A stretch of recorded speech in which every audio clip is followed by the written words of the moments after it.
Hello and welcome to this little Spalluccipedia video, another dive into the dark and shadowy world of my investigation of the paranormal Sam Spallucci, which I'm filming here today in the gloriously sunny Conner Green, which I'm actually on site, an old converted train platform, which was built by Lord Ashton. That's another story entirely.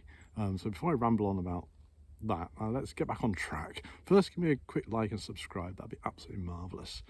And today I want to have a talk about crossovers, because crossovers occur a lot in my books, especially with regards to Sam. When I was growing up, I used to love reading Marvel, DC, all those sorts of comics. You know, we're talking 1970s, 1980s. And I always got very, very excited when they would have like crossover episodes. I was a big fan of Daredevil. Long before Daredevil was popular, I think I was probably one of the only people in England who actually knew who he was. And, you know, occasionally gets like Spider-Man turned up or Captain America turned up. And then sort of like the story would continue in the other characters' sort of like arc, as it were, in their sort of like publication. And also, it's a very canny way of the comic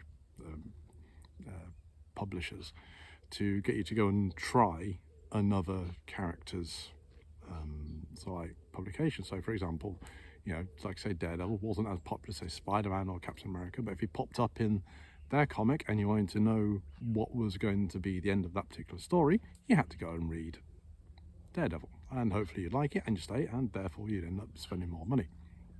Now, I'm not quite that ruthless, I'm not quite that mercenary, not quite, but I do like the idea of taking a story and spreading it between different books.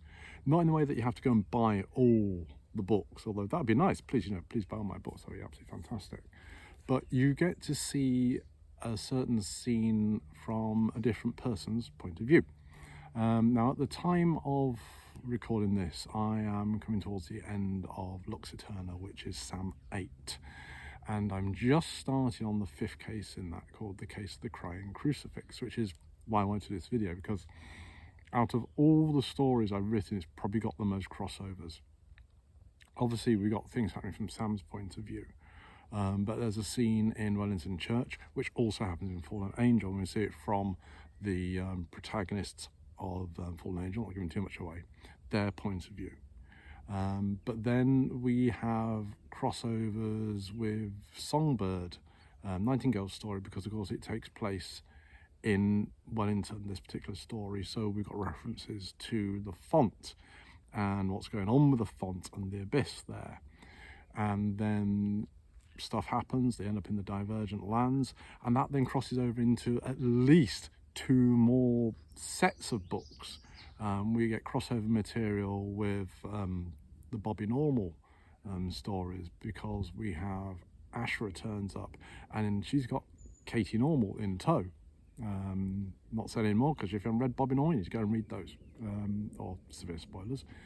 But then this then sets up another crossover for the Divergent Lands trilogy, which will be the last 3 books in the whole Spallucciverse.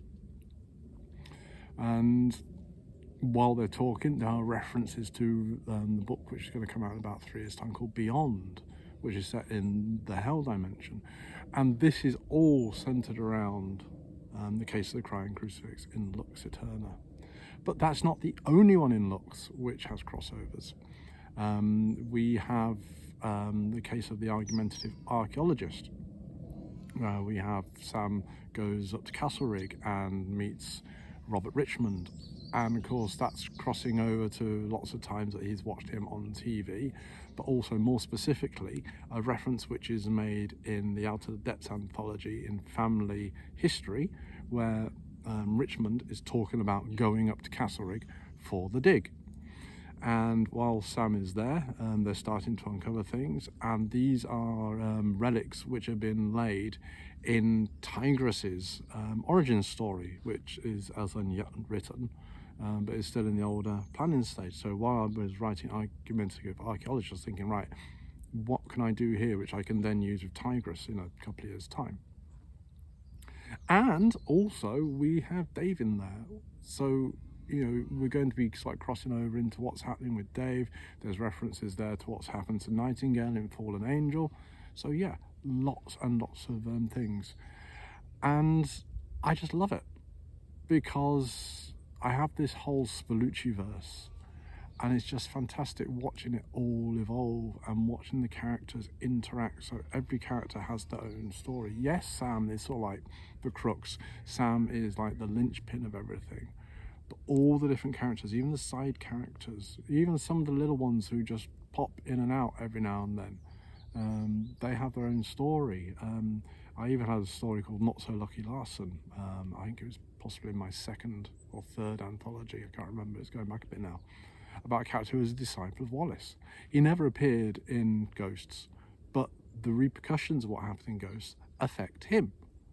So you get this idea of, this whole thing going on in Sam's world and the repercussions it has.